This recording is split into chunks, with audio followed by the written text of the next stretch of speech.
कल्पना कीजिए, आप हिमालय की बर्फीली ऊंचाइयों पर खड़े हैं। चारों तरफ सन्नाटा, ठंडी हवा आपके चेहरे को काट रही है और अचानक आपकी नजर जमीन पर पड़ती है। हड्डियां, इंसानी खोपड़ियां, सैकड़ों की संख्या में।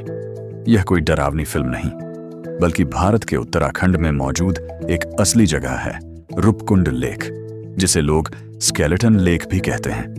लेकिन सवाल यह है, यहां इतने सारे लोग एक साथ कैसे मरे? और सबसे डरावनी बात, क्या ये सभी एक ही समय के नहीं थे? आज हम जानेंगे सैकड़ों कंकालों के इस रहस्यमयी झील की सच्चाई। साल 1942, एक ब्रिटिश फॉरेस्ट गार्ड हिमालय की पहाड़ियों में गश्त कर रहा था। तभी उसे एक झील दिखाई देती है, शांत, बर्फ से घिरी हुई। लेकिन जैसे ही वह पास जाता है, उसका खून जम जाता है। झील के किनारे और पानी के अंदर सैकड़ों इंसानी कंकाल पड़े थे। कुछ के सिर अलग, कुछ के हाथ पैर टूटे हुए, जैसे यहां किसी ने मौत का खेल खेला हो। उस समय लोगों को लगा शायद ये किसी युद्ध के सैनिक होंगे या फिर कोई पुरानी सेना। लेकिन जांच में कुछ भी ऐसा नहीं मिला, न कोई हथियार, न लड़ाई के निशान। और यहीं से शुरू हुआ इस झील का सबसे बड़ा रहस्य। लाइव साइंस समय बीतता गया, वैज्ञानिक इस रहस्य को सुलझाने की कोशिश करते रहे। पहले माना गया कि ये सभी लोग एक ही समय में मरे होंगे, शायद किसी महामारी या भूस्खलन में। लेकिन जब आधुनिक तकनीक आई और इन कंकालों की जांच की गई, तो जो सच सामने आया उसने सबको चौंका दिया। इनमें से सभी लोग एक समय के नहीं थे। कुछ लोग लगभग 7वीं से 10वीं सदी के थे और कुछ लोग करीब 1800 साल बाद यहां आए थे। नेशनल ज्योग्राफिक +1, यानी ये मौत एक बार नहीं बल्कि अलग अलग समय पर हुई थी। अब सवाल और भी गहरा हो गया, लेकिन सबसे चौंकाने वाली बात अभी बाकी थी।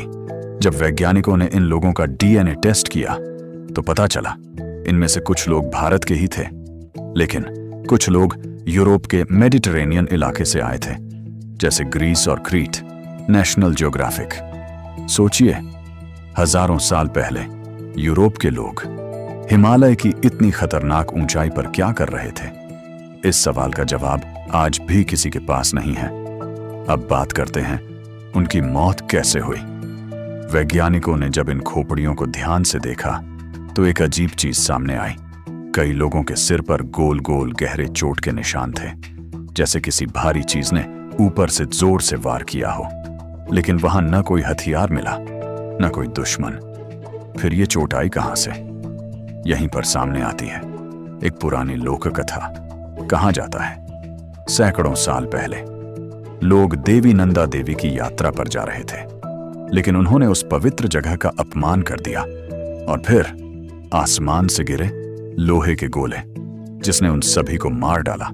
नेशनल ज्योग्राफिक सुनने में यह कहानी लगती है, लेकिन जब वैज्ञानिकों ने जांच की, तो उन्हें लगा शायद ये लोहे के गोले असल में बहुत बड़े आकार के ओले थे। एक भयानक हेलस्टॉर्म, इतना खतरनाक तूफान जिसमें आसमान से गिरते बड़े बड़े ओले सीधे लोगों के सिर पर लगे और वहीं उनकी मौत हो गई। लाबरूट्स। लेकिन अगर यही सच है, तो फिर यूरोप से आए लोग कौन थे? वे यहां क्यों आए और उनकी मौत कैसे हुई? इसका कोई जवाब आज भी नहीं मिला। एक और डरावनी बात, यह झील साल के ज्यादातर समय जमी रहती है और जैसे ही बर्फ पिघलती है, ये कंकाल फिर से दिखाई देने लगते हैं, जैसे ये झील अपने अंदर छुपे राज को धीरे धीरे दुनिया को दिखा रही हो। आज भी रूपकुंड लेक एक ऐसा रहस्य है जहां विज्ञान ने बहुत कुछ समझ लिया है, लेकिन सब कुछ नहीं। कौन थे ये लोग, क्यों आए थे और क्यों मरे? ये सवाल आज भी हिमालय की ठंडी हवाओं में गूंजते हैं और शायद इसका जवाब अभी भी कहीं उसी झील की गहराई में छुपा हुआ है। अगर आप कभी वहां जाएं, तो ध्यान से देखिएगा, क्योंकि वो सिर्फ हड्डियां नहीं है, बल्कि एक ऐसी कहानी है जो आज तक पूरी नहीं हुई।